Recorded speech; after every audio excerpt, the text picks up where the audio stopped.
রমজান মাসে আমি সব সময় যেটা মানে চাই যে রমজান মাসটা যেন আমাদের বেশি বেশি ইবাদত করে কাটে, বেশি বেশি নামাজ পড়ে কাটে বা দোয়া পড়ে বা কোরআন শরীফ পাঠ করে কাটে।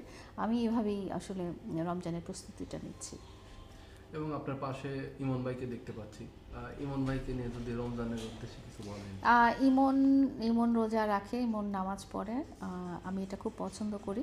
আমার ছোট ভাই হিসেবে ওকে যতটুকু গাইড করার আমি ওকে গাইড করি, এবং মাঝে মাঝে আমি যখন উল্টাপাল্টা করে ফেলি তখন সে আমাকে আরও বেশি গাইড করে। সে সামটাইমস যখন আমাকে উপদেশ দেয় তখন আমার মনে হয় না যে সে আমার ছোট ভাই, তখন মনে হয় সে আমার বড় ভাই, এরকম টাইপের উপদেশ দেয়। তুমি কিছু বলো, তুমি একদম ব্রাহ্মণবাড়িয়া ভাষায় কথা বলবা।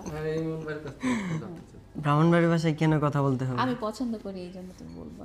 ব্রাহ্মণবাড়ির ভাষা বলা এটা ঠিক হবে না। বলো, সবাই পছন্দ সবাই এটা পছন্দ করবে। তুমি বলো, আজকের ইন্টারভিউটা তুমি ব্রাহ্মণবাড়িয়ার ভাষাতেই দাও। ও আচ্ছা। রোজা নিয়ে তোমার প্রস্তুতি কেমন? রোজা নিয়ে আমার প্রস্তুতি অনেক ভালো। তো আমি চাই যে রমজান মাসে আমার দিনগুলো ভালো যাক, নামাজ পড়বো, প্লাস রোজা তো আমি ভাঙি না। ব্রাহ্মণবাড়িয়ার ভাষা সে কন্টিনিউ করতে পারে না, অর্ধেক লাইন শুরু করে সে না, আমি ক্যামেরার সামনে আমি মানে আমার এলাকার ভাষা বলতে পারি না। আর মূলত হচ্ছে কি, আমি যখন এলাকায় যাই তখন আমার ভাষা কন্টিনিউ বের হইতে থাকে। মেইন কথা হচ্ছে রোজা নিয়ে তোমার প্রস্তুতি বলো ইমন। আলহামদুলিল্লাহ ভালো, আমি প্রস্তুতি ভালো নিলাম। আমি নামাজ পড়বো, প্লাস আজকে জুমার নামাজ পড়লাম।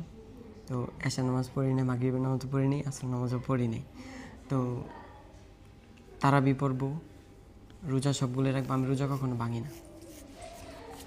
এবং যেহেতু লাইলা আপু বললেন যে আপনি অনেক সময় বড় ভাইয়ের ভূমিকা পালন করেন, তো রমজান উপলক্ষে লাইলা আপুর মানে জন্য এরকম কোনো উপদেশ বাণী আছে নাকি আপনার?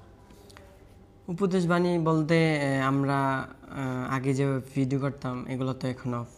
রমজান মাস এরকম ভিডিও করা যাবে না।